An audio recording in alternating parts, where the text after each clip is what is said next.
Today, I'd like to do a very brief discussion about a new watch that Seiko announced at Baselworld, and that's the SBEJ series pictured here. When you first look, you might be impressed by the crown at 12 o'clock, the so-called bullhead. Well, it's actually not that impressive. They have a spring drive Landmaster that has it, and they've been making them on and off since the 70s, mostly off. The really interesting thing I'd like to direct your attention to is the movement, which is their new 6R64 movement. And this has two complications. This has a GMT, as the dial says, which is the orange hand, and since this follows the Rolex Explorer mechanism concept, that means you can independently adjust the hour hand back and forth with the crown, which is really useful in my experience, much more so than the other implementation, where you would move just the GMT hand. The other complication is the power reserve between 6 and 7 o'clock. And then you might first glance at that and think, well, that's an odd series of things to combine. And I guess to some extent it is, but it has a sort of interesting history with Seiko. Not too many other manufacturers really combine these two particular complications, in part because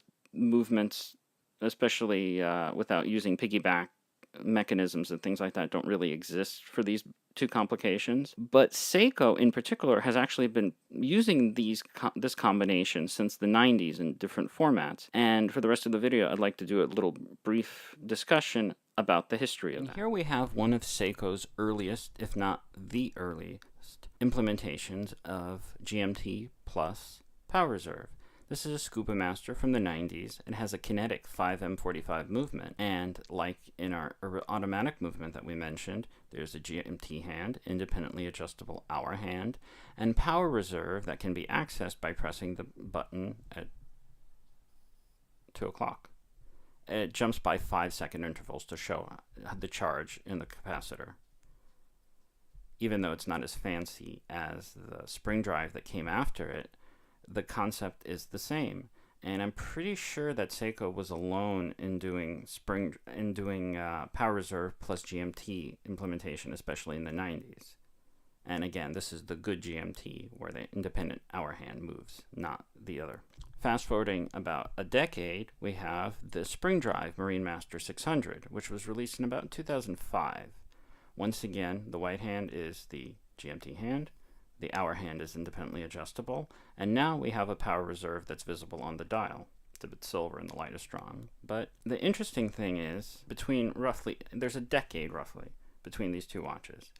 And obviously one is much more expensive, one is much larger, but Seiko maintained their vision of combining these two complications. Incidentally, this is a 5R66, and again, this was released in roughly 2005. About a year later, they released the 9R66 implementation for Grand Seiko, and the functionality of that, though, is the same. And oddly enough, the last release prior to this new one was the Seiko SARN, which was released in 2007, and it's based on the 4S movement from the 90s. Most famous probably is the 4S15 SUS, but this is a much higher end implementation of it, and this is a 4S36, and it has a separate dial for the day. The calendar is at 6 o'clock. Power reserve is at 9 to 10 o'clock. The GMT hand is the white hand at 4 o'clock, and the independently adjustable hand is the silver one at 10 o'clock. Now, to move this independently adjustable hand, you would use the independent crown at 2 o'clock, and you pull that out, and that would allow you to adjust the hour hand back and forth, just like before. This is a smallish watch, about 40 millimeters, and it wasn't that popular. I think it was mostly JDM only, even though it still sort of holds a value.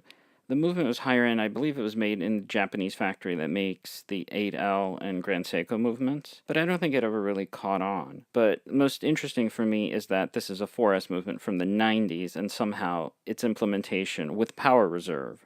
There were other GMT hands made with the 4S movement, but this was the only movement made with the power reserve, to my knowledge. And it's so interesting that it ultimately came after both the 5M kinetics from the 90s and spring drive from the 2000s.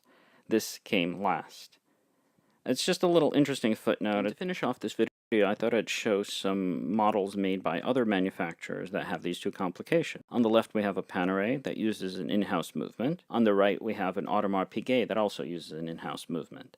In the middle, we have a Bowman Mercier that uses a saw prod. Saw prod is typically a ETA movement, and it has a complication that's piggybacked onto it. The majority of watches, not that there are many, because it's not a very popular combination of complications, but the majority, is my understanding, use a saw prod type implementation because it's most cost effective. The reality is if you're going to do in-house movements, like in the case of the Panerai and Audemars, it's going to be extremely expensive.